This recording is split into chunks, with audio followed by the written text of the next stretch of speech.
Adam, thanks for talking to us.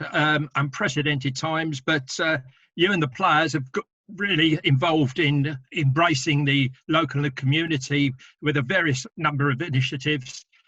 Just talk us through some of those initiatives that you and the players have been involved in.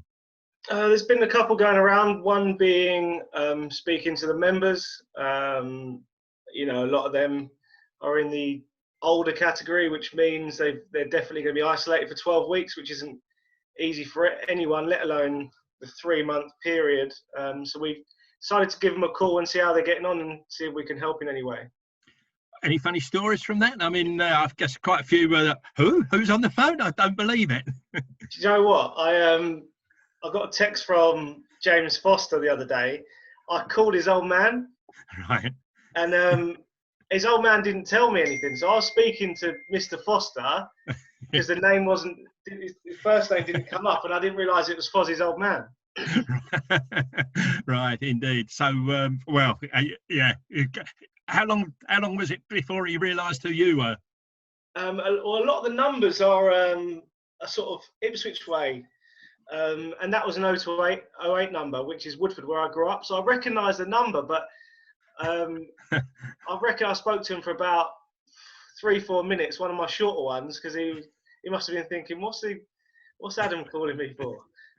I guess for you, it's nice though to actually link with the members, isn't it? Because in normal times, all right, you see these people, but you're busy, they're coming and going. So it's nice to actually sit down and actually find out, I think, what their feelings are about the club, because it is a tremendous club. But you're probably hearing things that you wouldn't normally hear, aren't you? Yeah, exactly. Often you walk past the members a lot and you're worried about your own performance on the day and you say hi, but to have a conversation with them that goes further than a couple of minutes it's been pleasing, really. It shows how passionate the members are about the club, and for the majority, a lot of them appreciate the call. I'm sure they do. Yeah, I'm sure they do. Just moving away from that, pre-season, things were going well, weren't they? Even including the brief time you had in Abu Dhabi, and then it all came to a grinding halt. Yeah, it would have been amazing pre-season. Since I've been playing, it was the first time we've had 2 trips in 2 different countries over a 3-week period for pre-season. Obviously, it was an MCC game, but so be it. Being exposed to warmer weather for another week would have been hugely beneficial for the guys. We recorded as an squad average the fittest we've ever been. I'm pretty sure in the sort of history of cricket for Essex. Things were looking well. We had the same squad and same teams last year, bar Rav. So we were going into the pre-season, the start of the season, with a lot of confidence, which has obviously been scuppered. Indeed. How are you with your own fitness levels? I mean, how do you deal with that? I presume it's all self-workouts, isn't it? And reaching targets that the fitness and conditioning coaches send to you, but it's all in isolation, isn't it, Adam?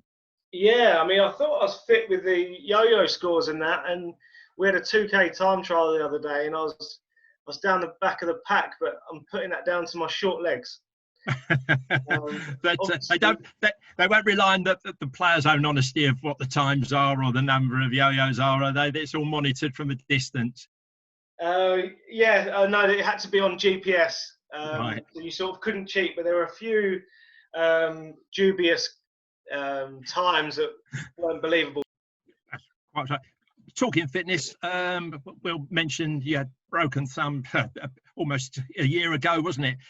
You came through. That was a very difficult time for you, wasn't it? Obviously, the 6 to 8 weeks that you were out, but you came back as if you'd never been away. But I think you were inconvenienced from time to time throughout the season with it. Has that completely healed now, Adam? Yeah, I don't know how long it took me to get back to playing. It might have been a bit longer than that, but yeah, it feels good now.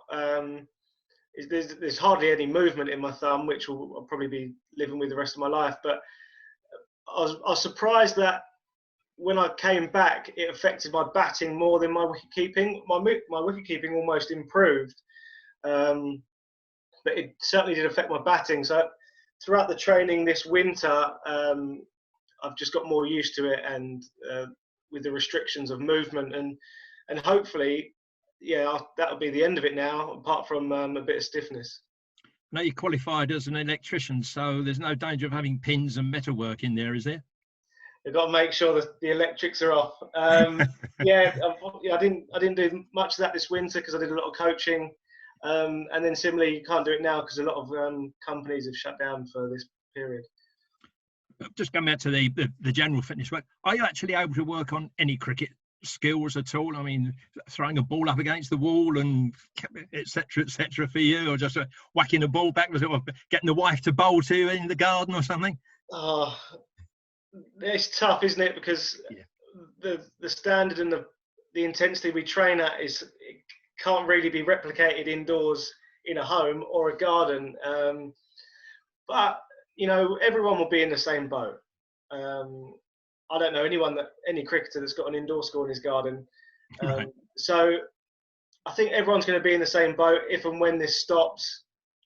So you've got to take confidence in that and sort of push on your experience that you've had over years to try and put in some performances if and when we do play. Because you should really, at this stage in normal times, be reaching almost the peak of your fitness, and everything's been building up towards the season. And in normal times, it would almost be on the cusp of the start of the season, wouldn't you? So you'd be in peak condition, hopefully. Exactly, yeah. Yeah, I doubt there's going to be a sort of pre-season run up to if and when we do play. So it's just about sort of trying to maintain those levels. It's quite hard when you play in a team to do it by yourself.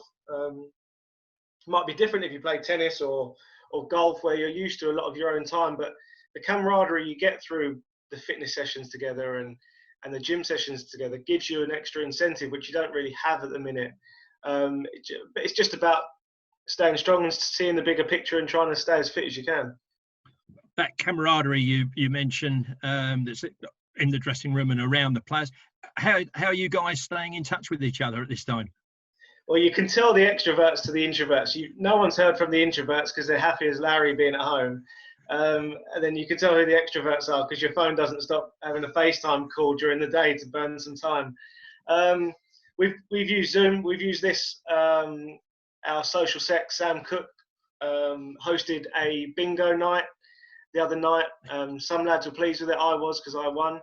And I think Will Butterman, that's now known as the Wolf, is holding a quiz at some stage this week, which is a nice source of entertainment, and it's good to catch up with the lads in a group situation. But it doesn't replicate anyway, just getting around and being in that dressing room with and all the banter that goes on there, does it? No, it doesn't. Also, messages can be taken in two ways, so it's tough to know sometimes where people are coming from. But yeah, I mean, everyone's going through this. It's not like we're by ourselves in it. The whole nation is, and it's important to do the right thing, because the more people doing the right thing means the quicker we can get back on the park and the quicker the economy can get back to normal-ish. So, yeah, hopefully it's not as long, but and hopefully people are staying safe. And you've still got plenty more community initiatives to undertake, I'm sure. I'm sure there's no shortage of things you can do for the extended community, is there? No, it's obviously slightly different for me because my wife's pregnant, and sort of we don't want to expose her in these early stages of that. But Tom, Wesley and Harmy were down in Leytonstone today. I think they were preparing food boxes for the NHS, which is a quality initiative to be doing. And if there's any other way that I can sort of do a bit more rather than a phone call, I will, but as long as it sort of doesn't affect my wife at the minute, which is a difficult one. Oh, well, on behalf of everybody, congratulations for that news anyway, for the family. Fingers crossed everything goes well there, and she keeps safe and well also. Apart from that, what have you been doing in your spare time? Well, I didn't realise how neglected my house was, if you speak to my wife. So I've got a long list of things to do. The gardening's almost been done. I've got a couple of bits there to do. It's just about keeping busy. The PCA are brilliant. So I've just signed up to a taster week for stockbroking to see how that goes. which would be good to use the mind in other ways rather than working out run rates or your average when you've had 4 ducks at the start of the season. Yes, it's just about keeping busy, speaking to people. Luckily, I've got a little dog, so that keeps us busy for an hour or two, walking her. So it's not too bad. The longer this goes on, I think more people appreciate what they had before, which could be an important thing moving forward in society. Yeah, indeed. Adam, thanks for your time. Just want to close, really. I'm sure we've talked about this anyway, and the tremendous work that's been done by everybody. I'm sure you'd just like to send a message to the NHS and the key workers, wouldn't you, for the role that they're doing, and to all those that are actually getting into what the government's saying, stay at home. Yeah, I mean, the NHS have been phenomenal, haven't they? To put themselves through that for the benefit of the nation is incredible. They've been almost criticised at times before this pandemic. So now it's nice that people realise how good a job they do for the benefit of the country. It's an amazing service. And yeah, I mean, everyone's got to stay in. Everyone's going through it together. No one's doing this by themselves. We've just got to stick together and get through it and move on. And hopefully it will be a story to tell of how it brought the nation together rather than how much it affected us.